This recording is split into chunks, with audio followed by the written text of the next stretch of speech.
To change the wallpaper on your Samsung Galaxy M17e, you're going to begin by opening up Settings. Then you're going to scroll and select Wallpaper and Style, and then select the option Change Wallpapers. From here, you should see different categories available. So you have the featured wallpapers available at the top. You have Gallery, which allows you to choose any of your images as your wallpaper. You have Graphical, which is just the graphics that you can be able to use. And you have Colors. You can scroll even further down for wallpaper services such as a dynamic lock screen, glance on Samsung, and even Samsung Global Goals.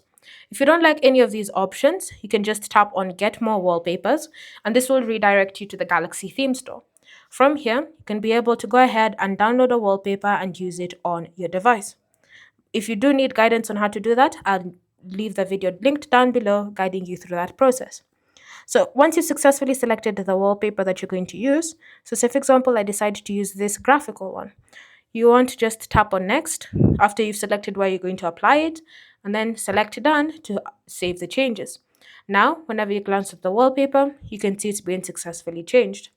Thanks for watching. If you have questions or comments, leave them down below, and I'll see you in the next video.